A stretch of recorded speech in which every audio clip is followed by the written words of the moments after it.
yan ninyo para sa mga anak ninyo na nag-aaral, di ba? Oh, ito naman ang pag-usapan natin mga kababayan. Pag-usapan naman natin itong si Aimee Manotoc. Bakit nga ba inaatake niya na ngayon si BP Buday? Totoo nga ba mga kababayan na itong si Aimee Marcos ay binabanatan at talagang nagbago na po ng kanyang isip? Ito ba ang kinakatakot ng mga DDS, mga kababayan, na wala silang tiwala kay Senadora Aimee Marcos? Panoorin po natin mga kababayan, mga ka-GPnatics, ang bidyong ito.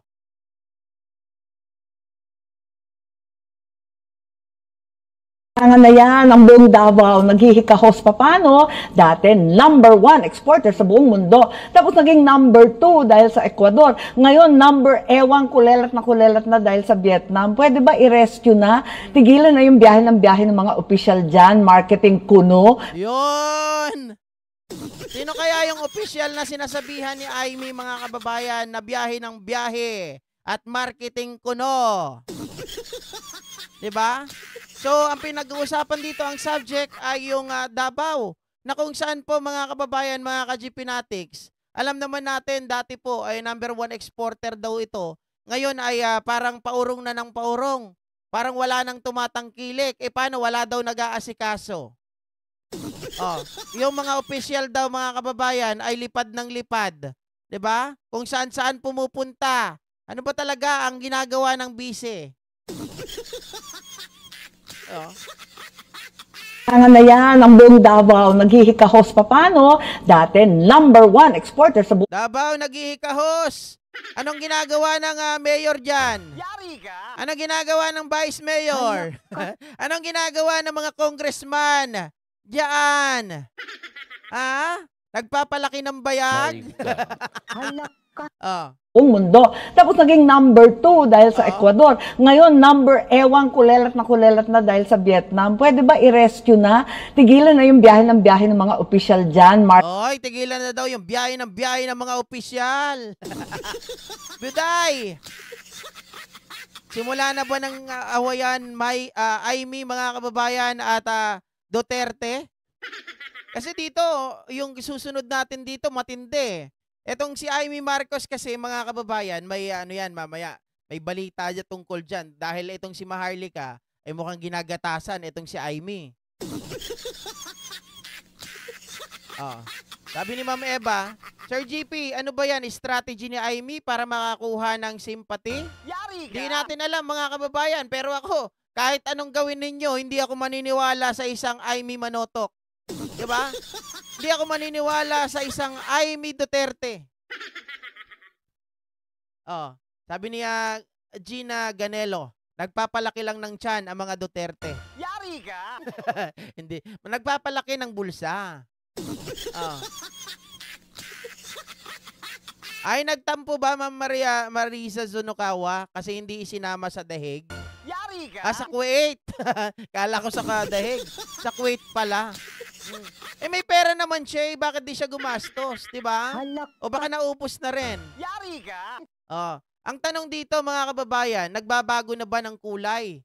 Nauntog na ba si Aimee Marcos? O sabi ni Mama Eva Hernandez, strategy lang ni Aimee, babali na itong bagay na to. Ako, mga ka-GPnatics, hindi tayo magtitiwala dito dahil nga sabi nitong sila Maharlika na mismo ang nagsasabi, ang puting ahas ay itong si Aimee, mga kababayan, ang nagbibigay po sa kanila ng mga fake news. Fake news na kung saan itong si Ethel Lisa ay sinisiraan nila at nakikipag-juta na mes daw doon sa isang mga kababayan, bantay niya or security niya. At kung ano-ano kanilang mga pinapakalat laban po sa first couple. Kaya itong taong ito ay hindi dapat pagkatiwalaan. Diba? Kung ano man po maririnig ninyo mga kababayan sa kanya, ay deadmahin nyo na lang po. Yari ka! Not unless mga kababayan, harap-harapan niya na po na barubalin ang mga Duterte.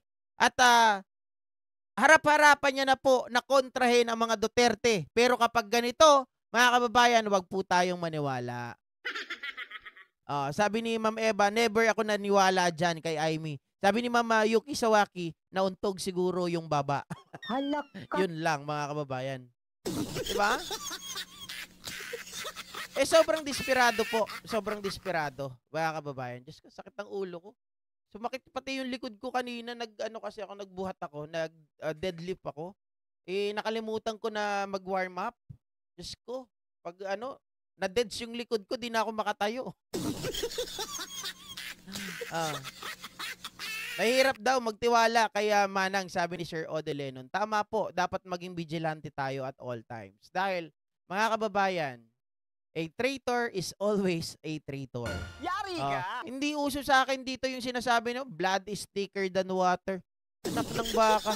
Blood is thicker than water. Parang wala nga tayong nakikitang sila ay magkadugo ni PBBM eh. Diba? Bilang isang kapatid na lang sana, pag may nagsalita laban kay PBBM, hindi ko naman sinabi na kapag mali yung ginagawa ng kapatid niya, ay kampihan niya pa rin. Ibig ko sabihin, kapag may tumira at alam mong mali, diba, na ikapapahamak ng kapatid mo, sana magsalita ka naman. Halak ka. Grabe. Okay. So, iwanan na natin yan, mga kababayan. Ito naman po, ang isang chismis na pwede natin pag-usapan. Chismis. Alam nyo ba, mga ka-GP natin, sa pag-aaway-away po ng mga